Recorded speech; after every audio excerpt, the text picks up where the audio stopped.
మధ్య కాలంలో కొన్ని సంఘటనలు చాలా బాధను కలిగిస్తున్నాయి. అయితే అట్లాంటి విషయమే ఇది కూడా. విశాఖపట్నంలో లిటిల్ గార్డెన్ స్కూల్లో 6 సంవత్సరాల బాబు ప్రణయ్ అయితే ఎల్కేజీ చదువుతుండనట ఈ బాబు. అయితే ఆ బాబు హోంవర్క్ చేయలేదని టీచర్ బెదిరించడం వల్ల అక్కడికక్కడే కుప్పగూలిపోయాడు.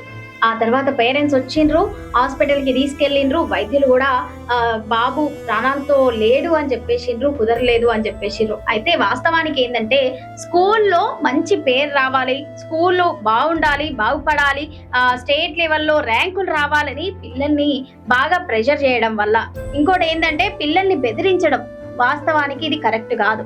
ఫస్ట్ మంచిగా చెప్పండి పిల్లలకి. పిల్లలు విననప్పుడు వాళ్ళ పేరెంట్స్ ని పిలిచి మాట్లాడండి, లేదంటే వాళ్ళ పేరెంట్స్ తో చెప్పించండి. ఇట్లా బెదిరించడం వల్ల మీకోసం పిల్లల్ని బలి చేయొచ్చు. ఇప్పుడు ఈ ఒక్క స్కూల్లో జరిగింది, ఇంకో స్కూల్లో జరుగుతుండొచ్చు, ఇంకేమైనా జరుగుతుండొచ్చు. ఇది కరెక్ట్ కాదు. వాస్తవానికి పిల్లల పేరెంట్స్ ని పిలిచి మీరు మాట్లాడండి. తల్లిదండ్రులు కూడా పిల్లలు ఇంటికి వచ్చిన తర్వాత అసలు స్కూల్లో ఏం జరుగుతోంది, ఏం హోంవర్క్ ఇచ్చిండ్రు, ఇట్లాంటి కన్సల్ట్ చూపించి పిల్లలతో మాట్లాడడానికి ట్రై చేయండి. పిల్లలు ఏం జరిగిందో చెప్పడానికి ట్రై చేసినప్పుడు మీకు కూడా ఏదైనా చిన్న అవగాహన ఉంటది. స్కూల్లో ఏం జరుగుతుంది, పిల్లలకి ఎట్లా ప్రెషర్ వస్తుంది, లేదంటే పిల్లలు బాగా చదువుతుర్రా లేదా అనే ఆలోచన తల్లిదండ్రులు కూడా చేయాల్సింది చాలా ముఖ్యంగా ఉంది. ఇప్పుడు ఈ స్కూల్లో జరిగిన సంఘటన సీసీ ఫుటేజ్ ఉంది కాబట్టి ఆ విషయాన్ని బయటకి లాగలిగారు.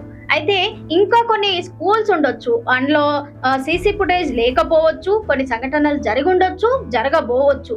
ఇలాంటి వాటికి కొంచెం దూరంగా ఉండి జాగ్రత్తగా టీచర్స్ కానీ పేరెంట్స్ కానీ పిల్లల్ని జాగ్రత్తగా చూసుకోవడం.